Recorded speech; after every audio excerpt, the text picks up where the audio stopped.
Welcome to another episode of the Inquisitive Mind of Louis T. I am your host, Louis T. And make sure you hit the subscribe button. All the Ian Davis fans, make sure y'all go ahead and hit subscribe. If you're watching this on Facebook or Instagram, make sure you go to YouTube, look up Imoltpodcast, Inquisitive Mind of Louis T. And if you haven't figured it out by now, we got Ian Davis in the building. Yes, sir. How you doing today? I'm doing pretty well. Yourself? I'm doing well.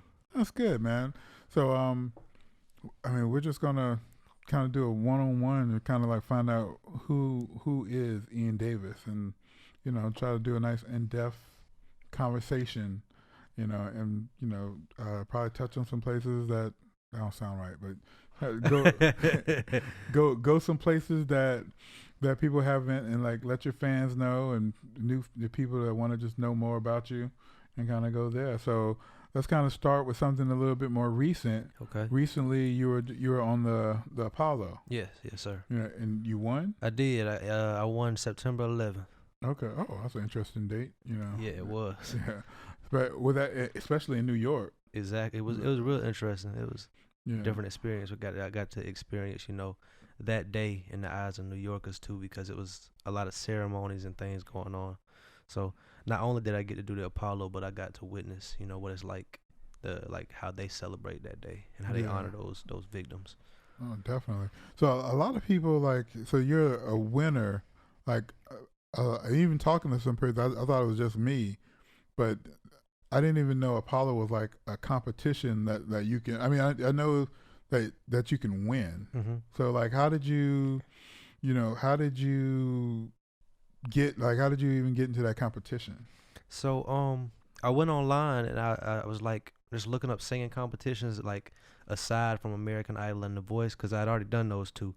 I've done them a couple of times and really haven't gotten any success. So I thought about trying something that I didn't think a lot of people were actually doing. Mm-hmm.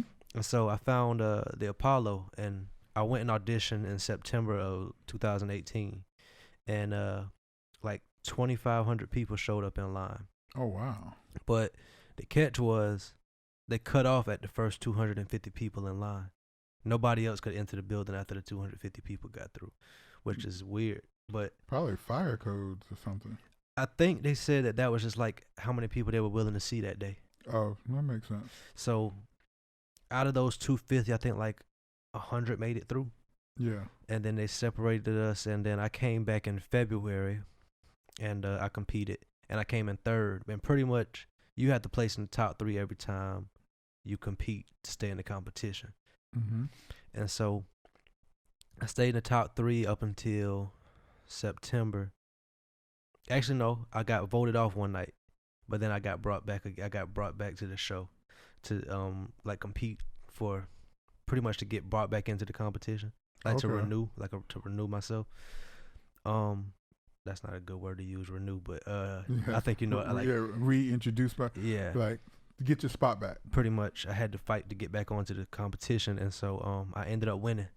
And so at the end of the day, I won September 11th, and it counted as a blessing because like I said, all those people came to audition, and I can say I won out of I don't know how many people, but in 85 years, I am one of only 2 people that's ever won from North Carolina. Oh, wow. And you were just talking about so you did The Voice, and you said, what was the other one? American Idol. American Idol. Yeah. And you went Apollo route because it's less known. So because a lot of people don't know how much history the Apollo has. I mean, I know they got a HBO documentary coming out. Were you involved in that?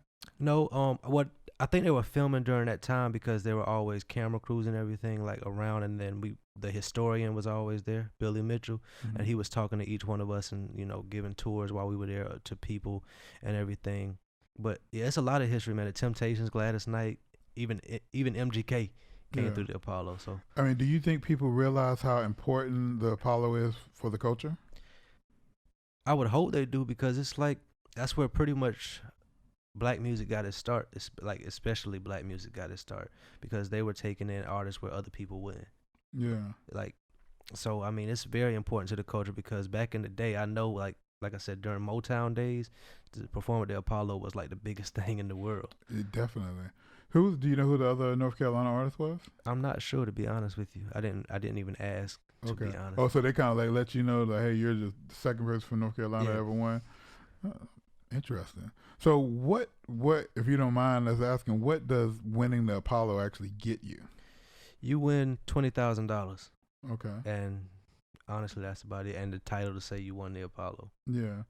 So is there any like executives out there, like the people kind of like, well, you know? Actually, it's a lot of like talent scouts out in the crowd, and Yeah. so you know, after the shows, people would be coming up to you, giving you their cards, and be like, "Give me a call," or telling you, you know, I could do this for you, I could do that for you, and also we were warned, you know, there's a lot of people who are going to say they're somebody else too, so you have to be really careful of who you actually reach out to and contact. So I mean, but like I was there, we had people from Rock Nation there, we had people from Def Jam there, we had like even the like one of the co-creators of what is it, Def Comedy Jam was there, and so he was there. Because the Apollo, unlike a lot of the competitions, it's what is it, multi? It's not just you can sing, dance, poets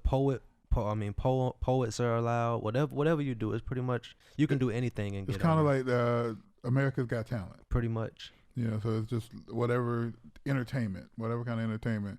So, what would you say? Because you said, I know you were like almost got there on, I think, The Voice. I was on The Voice. I got to like I made it through 3 rounds of The Voice. On the actual TV show? No. Before. So what? Just that pre part. What was it? What's the difference between like The Voice and the Apollo? Kind of like, comparing the two of, just getting to that point. So with the Voice, you have to go through like producer, executive producer, someone else, director, and then make it to the show. Mm-hmm. With Apollo, when you get there, the first audition you do is for the head producers, and you just if they say yes, you're on the show. Oh, word. And the biggest difference between the Apollo and other competitions that I actually like is that you're not really dependent on any judges. You're dependent on the audience. So the audience, however much they cheer for you, is whether you win or not. So it's like it. That's why I think it's better to improve as an artist to go to the Apollo, because you could think you up here, that crowd will knock you right back down, and it might be exactly what you need. And that's what happened for me, because before the Apollo, I had never been booed before. Oh, really? Never been booed before, and I didn't really get booed, but it was like you could tell like these people over here feeling you, these people over here not feeling you as much. Yeah. But they're not gonna boo you because you don't sound bad. They're just not feeling what you're doing, and it's like I've never had that energy before. Yeah. And so it was like it really humbled me a lot. Oh, nothing wrong with being a little humble. So, would you say like how do you feel about television competitions as a whole? Like, do you think that's like a viable way of the quote unquote getting on? Honestly, no, because when I look back at like the history of like American Idol and stuff like that, you don't, besides like Fantasia or Jennifer Hudson and a few other exceptions, I haven't seen anybody that's won those competitions or competed in those competitions stay relevant at all. And so I feel like, I mean, it's a good way to get exposure, but I don't think it's a good way to like, I mean, I guess it's a good way to get exposure, but I don't think that it's like the best route to take. If that makes sense. No, I get you. I mean, because even I was thinking Rupert Studdard, but he didn't even win. He came in second, right? No, he won. No, I thought the white dude. No, Clay Aiken. Clay Aiken beat him. I'm not sure. I can't remember. I'm pretty sure that was kind of a big thing. Okay. But so all right, so won the Apollo, and that's great. So let's kind of like flash back a little bit. So some people may or may not know but you're the brother of the Dixie Chicks, or two of the three Dixie Chicks. Yeah. You know, just yeah. Yeah, we Yeah. had the same dad. All right. So like, how old were you when you found out, one, who your father was, and that these were your sisters? I knew who my father was. I knew about my father all of my life. Like my mom always told me about my dad, and she always told me, who my sisters were. But I met my dad when I was like 7. He Okay. started coming around when I was around 7, and I met my sisters when I was 14. Okay. And once I actually met them, I actually, that was my first time ever meeting anybody famous. Like, so at first I wasn't even looking at them as my sisters. I was looking at them more as celebrities. Like, so I was like, 14-year-old me is in the mirror. How should I talk? What should I say to them? Should I not say this? Am I gonna sound dumb if I say this? I wasn't even looking at them as my sisters at that point in time. So it took a really long time to distinguish like the difference between them being the Dixie Chicks and them being my sisters. Yeah. So I mean, since you known that at a young age, did that have any impact on you wanting to do music at all?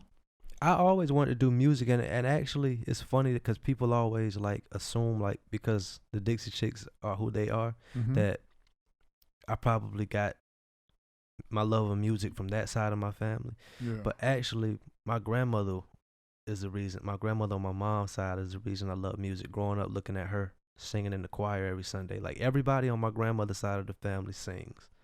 That's what we do every week. Every Sunday we get together, we sing. We go to church, we sing at the house. So that's where I got my love of music, just listening at my cousins play the piano, the saxophone. Like all my cousins play instruments too.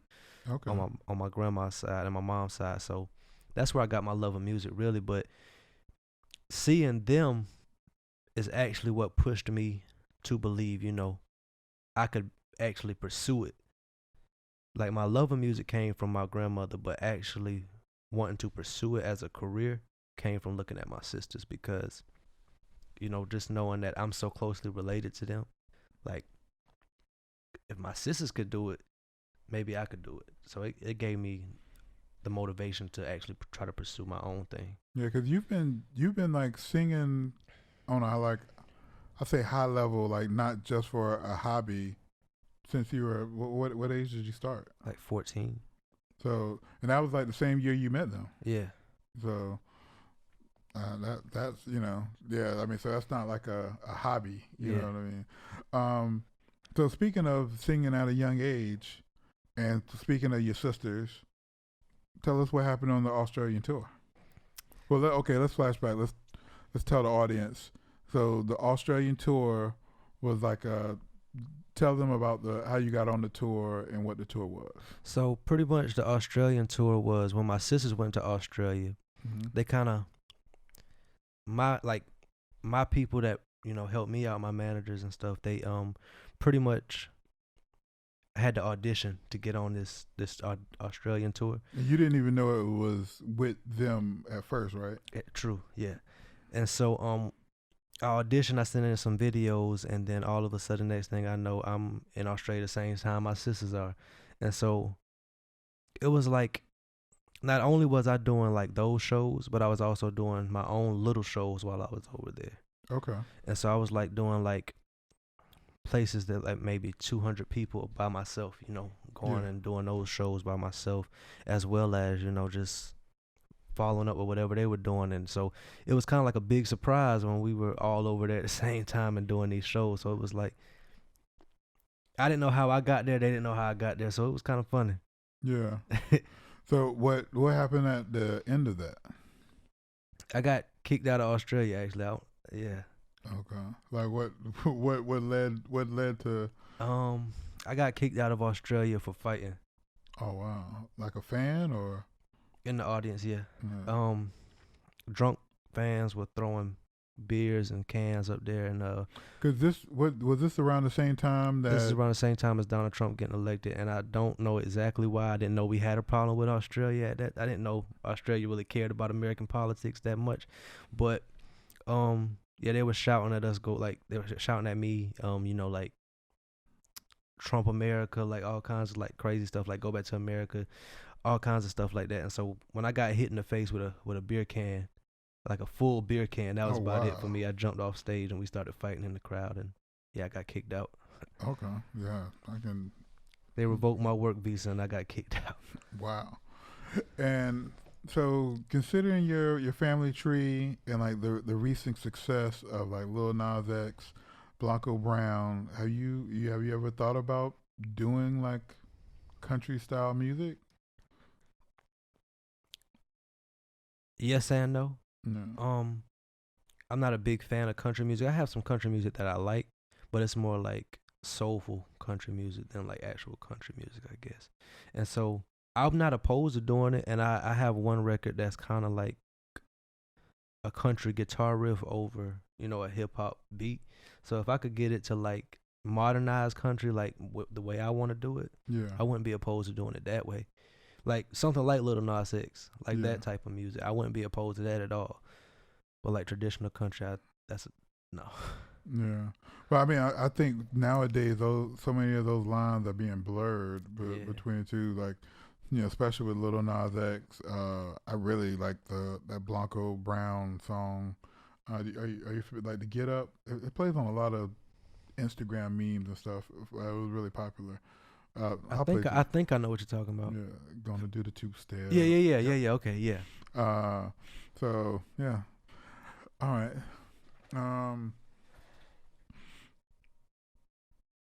So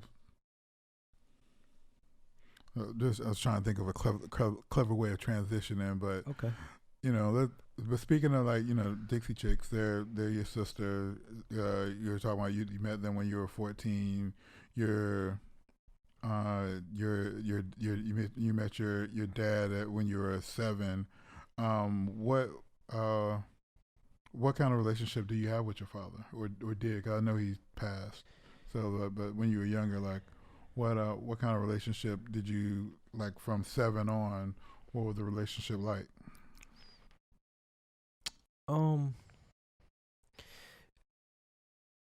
Strenuous.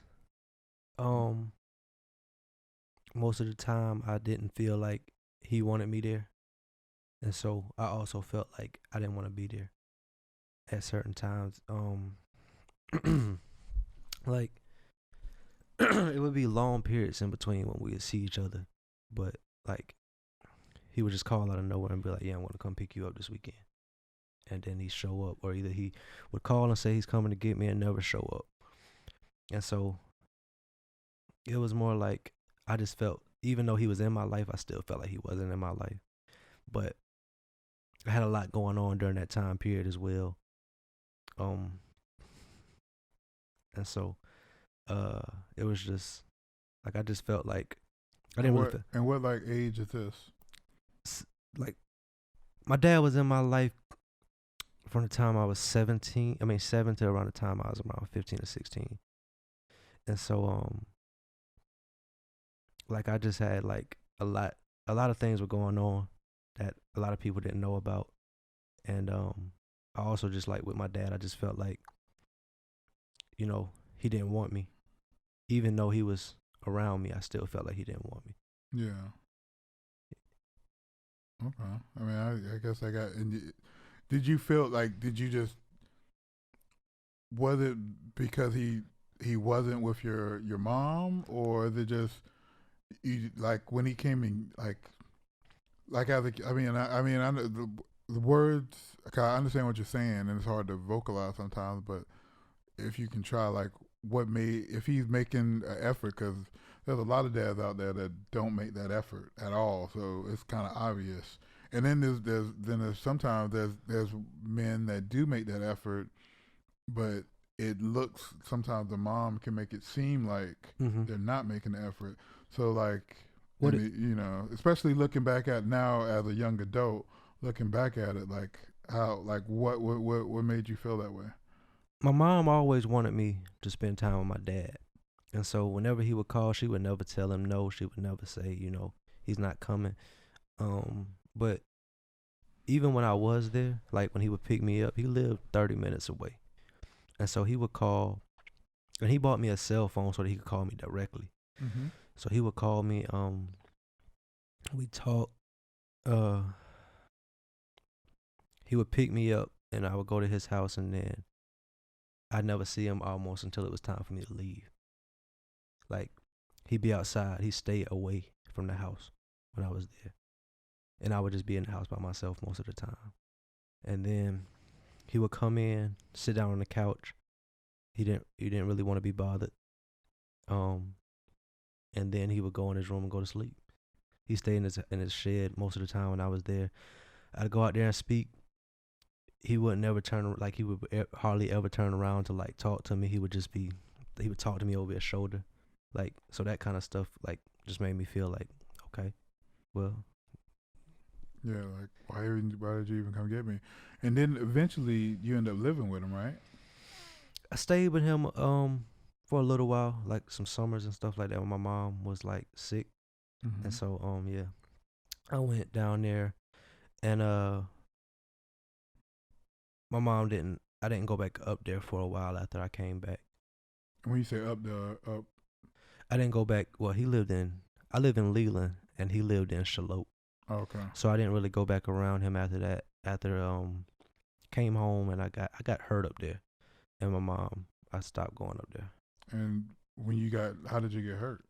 I came home and I had like half of my face like was torn off, like burnt off, and so I can't really remember exactly how it happened. To be honest with you, I just remember, that it happened. Yeah. But I never really went back around there until I got around 14.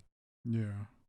Yeah, because, I mean, it sounded like there wasn't, like, a lot of supervision, so yeah, things can happen. Okay.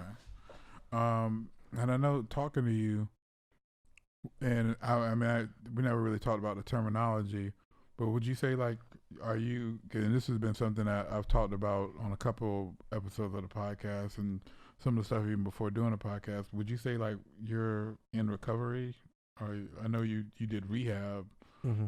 So was that, like, talk about that? So as a kid also, when I say I had a lot going on during that time period of 7 through 15, 7 through around 16, 15, I was getting, sexually assaulted and abused and physically abused, beaten, raped, burnt, all types of stuff. And so, and where was this happening at? That's somebody I loved house. I just put it that way. Okay. And so it kind of drove a wedge between me and people as a whole. But a form of punishment when I would say I'm going to tell somebody, they would like grab my face and pour alcohol down my throat, like as a child, like 7 years old, pouring alcohol till I like choked on it. And so as a kid, I realized like when I had, even though it was like hurting me when it happened, after it happened, my body, I had a strange feeling. I couldn't really feel anything. I was numb, sleepy, I was ready to go to sleep, lay down, go to sleep, dizzy, So I always know I wake up feeling bad around like when I was 7, but so around like 10 actually, I started sneaking alcohol because like when I was getting raped and beaten and stuff like that, I would be in pain, so I would sneak alcohol and just drink it and go to sleep. It was my way of just like separating myself from it. So I had that problem, and then around high school, hanging around the wrong crowd, I started using pills, like prescription pain pills, and I would get them at school and take them like it wasn't nothing really. And also I started taking Xanax as well as painkillers. I was taking pills like I was a pill head. Yeah. And so I mixed alcohol and pills for like until I was about 21, and then it got in the way of music. And so once people started realizing it was getting in the way of music, and I was getting into trouble, not like legal trouble, but like even when I was in Australia and that stuff happened, I was drunk. Yeah. And so it kind of all played a factor in like it was ruining my career starting to ruin my career. So I went and I started doing like outpatient rehab and, you know, going to AA and stuff like that. And so I did that. And eventually I ended up going back again to outpatient rehab.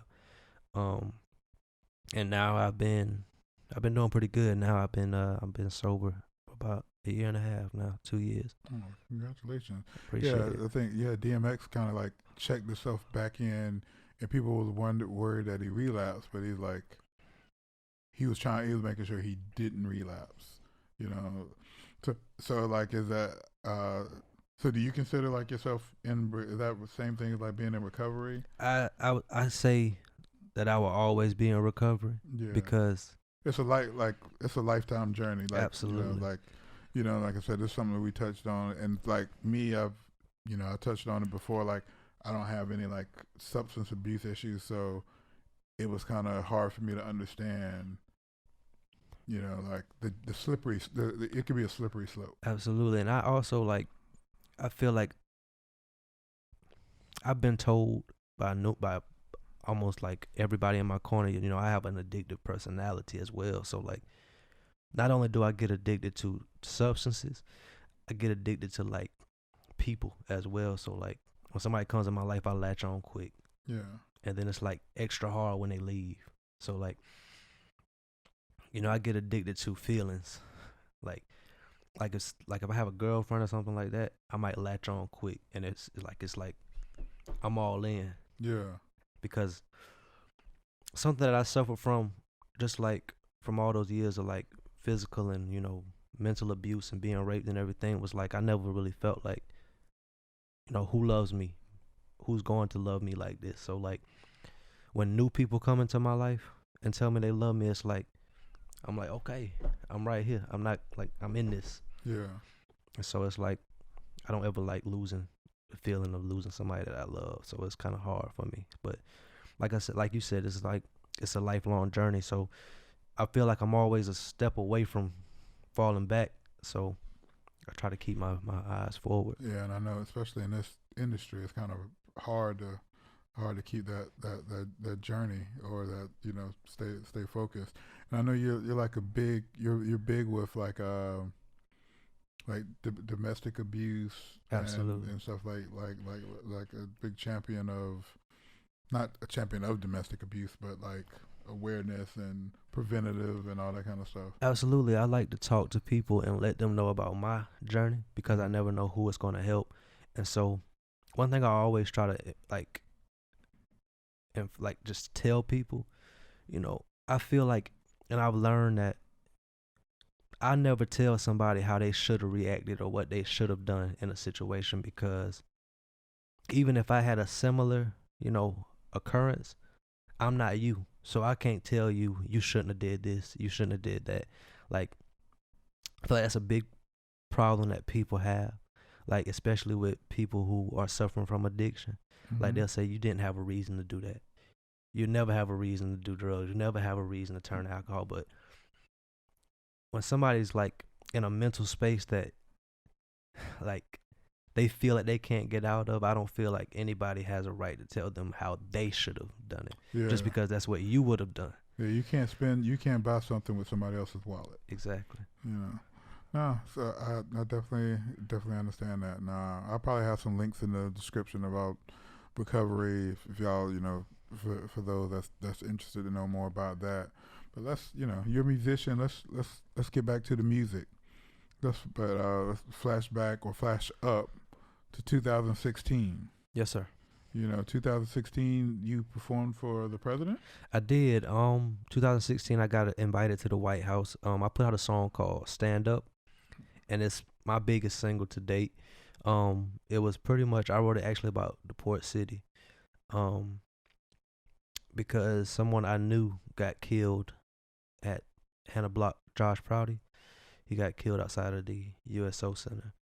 And so I wrote a song about, you know, stopping the violence in the port city. It was mainly about that, and how, you know, I feel like nobody does anything but talk around here. You know, we're gonna stop doing this, we're gonna stop doing that, but it's no like change in anything. And so I felt like, you know, they're lying to us. That's what I said in the song. I feel like they're lying to us, and so we have to do it. If they're not gonna do it, we have to do it. If this is what we keep preaching, stop preaching about it and let's do it. So apparently he heard the song, he liked it, and I got invited to perform for him in 2016, right before he got out of office. I went up to Washington and performed, and it was like the craziest thing ever, man. It was the most amazing experience ever. Was it like an event or just like a? It was a jazz festival that they had at the White House, and they had it on the lawn in a tent.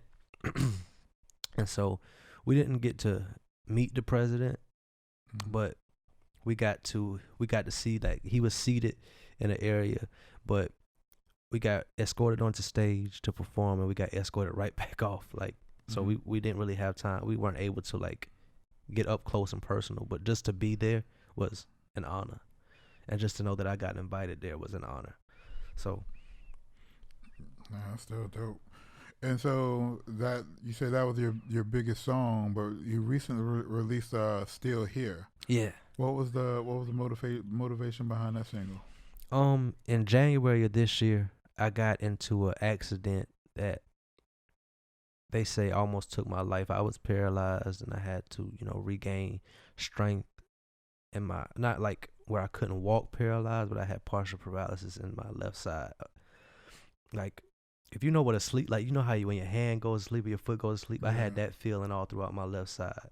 Like when you sit on the toilet too long? Yep, pretty much. Scroll through Instagram? Yeah. So it was like I couldn't put weight on my left side. And so I had to learn, you know, I had to regain the strength in that. And so I actually wrote that song sitting in the hospital. I wrote that song. And I was like looking back over my life and everything it was even more motivation, you know, with this abuse and the substance abuse and that stuff. It was even more motivation to me, you know, not to go back to it, because sitting there I realized, you know, this wreck, that like my childhood experience, all of that, I could have been dead like right now, but I'm still here. And so I wrote that song, and in that song I talk about everything. I talk about being a drug addict, I talk about being an alcoholic, and how I'm still working on that. Cause I can't, like, I'd be lying if I said that I don't have like a drink out with my friends. Yeah. But it's not to a point where, you know, I'm getting drunk. So I'm still working on not drinking at all. I put it that way. And I talk about being like addicted to like sex, you know, like I said, I have a tendency to get in love, and that's how I used to be. Like, only way I felt love at one point in time was through the act of having sex. I don't know why, but it was just something about it that made me feel like, you know, intimate. And so I talk about all of that, and I talk about the car accident. So that's the motivation for that song. And that song really means a lot too, because it's like, it's the first time that I've ever really opened up in music, talking about, you know, my life.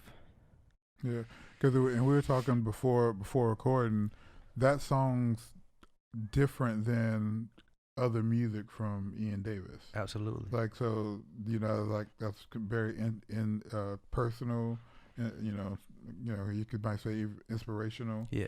But typically, like, what is like a Ian Davis? What's a normal Ian Davis song like? Like I said, I kind of put out raunchy music. A lot of it is raunchy. A lot of it is sexually driven. Like, to go with that addictive personality. Pretty much. I wouldn't say, like, I try not to call it sex music. I try to call it more intimate music, you know, just about intimacy. That's how I try to talk about it. Like, I have a song, Ride It, Act Right, you know, just like songs about the act of having sex. So I make a lot of that type of music, but I also try to make music that is appropriate for kids at this, like, as well, and appropriate for all different types of things. But more of my recent music has been, you know, more sexually oriented. So who are some of your musical influences? Marvin Gaye, Prince. Fitting. Yeah, Marvin Gaye, Prince. The Otis Ely, if you know who that is. I don't think I do. He sings a song called "Stand Up in It." Okay. I like Marvin Seath. Yeah. I'm familiar with them. And the Temptations. David Ruffin and Sam Cooke are my two favorite singers.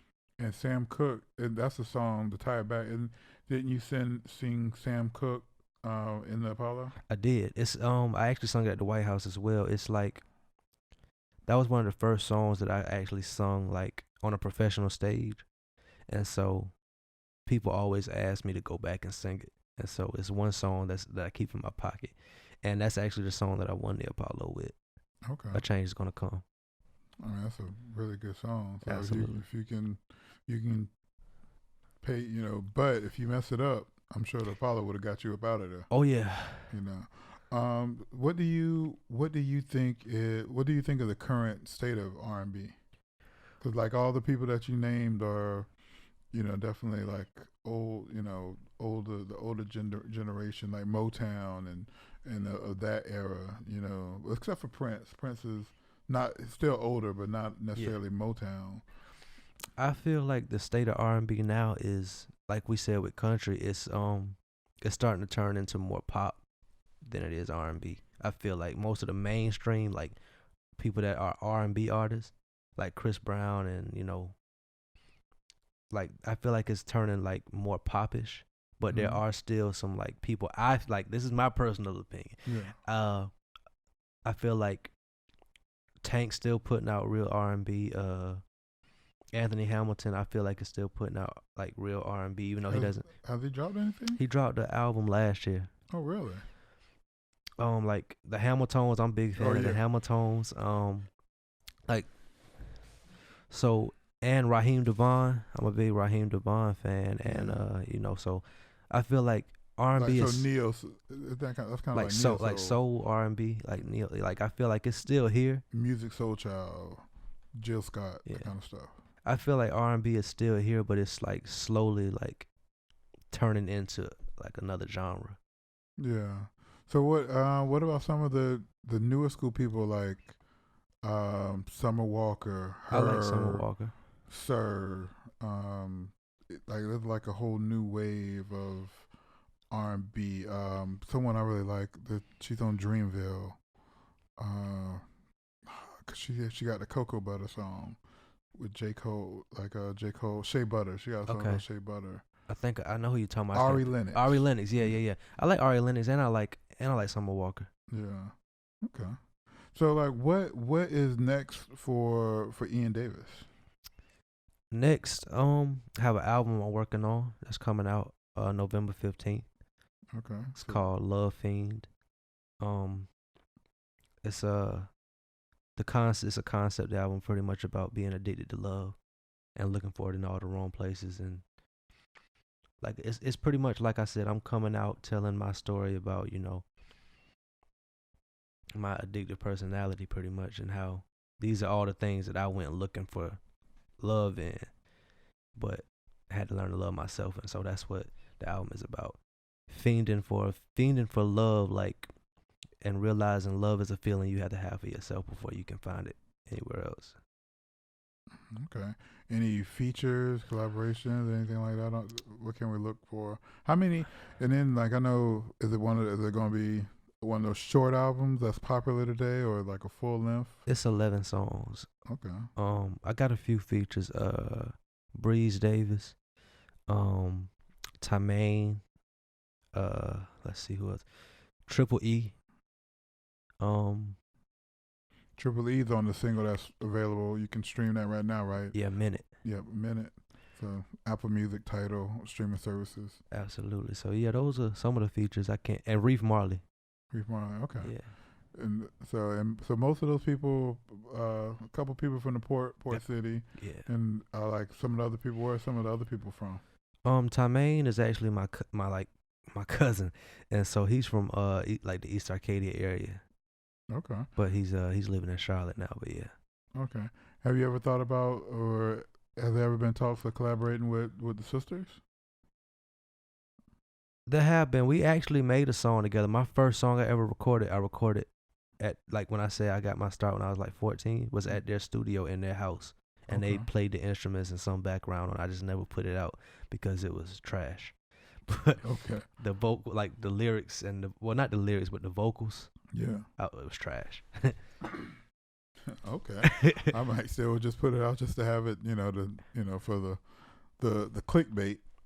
So I'm thinking about actually going back and doing like a more professional version of it, and actually doing it over with them, hopefully, and see what we can do with that. Okay. So like, where can people find you, follow you, all that stuff? Like, if they want to find the album, all that kind of stuff. What's the best way to do all that stuff? You keep up with me on Instagram, Ian Davis Music, MUSIQ. Facebook, Ian Davis Music, the same way. Stream my music on Apple Music, wherever you stream your music from. But do not click on Ian Davis if you do not see my picture, because I'm telling you now, that is not me. Unless it is the single minute, but if you don't see my picture, that is not me. Yeah, there's. We just had a discussion off camera. There's a couple people called Ian Davis out there. Yeah, I've been fighting to get my name. We went through 3 different genres of Ian Davises, and none of them were you. Yeah, I've been fighting to get my name separated, but it's kind of an uphill battle. Yeah. All right. Well, any other last words? Anything else you want to touch on? Anything I might have missed? Anything you want to say? Nah, man, I just really appreciate you for having me on the show, man. It means a lot. Hey, man, thank you for coming, and I can't, I can't wait till the album, the 15th. So by the time you're probably watching this, that album is gonna be out. So make sure you get that, stream it on the platforms, and make sure you hit subscribe. Make sure you hit you hit the subscribe button, like, comment, start the conversation. So I'm your host, Louis T. Imoltpodcast on YouTube. Also, Imoltpodcast on Instagram. Inquisitive Mind of Louis T on Facebook.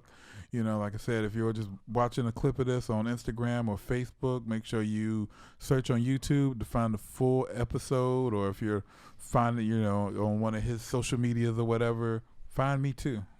I like fans, and it's free. It's a way you can support somebody, and it is free. Also, be on the lookout. We're gonna have some live podcast, or podcast with a live studio audience. So make sure you follow us on Instagram for that information, and just other good, cool stuff that's coming out. All right. Thank you for watching. Thank you for coming. Appreciate you, man.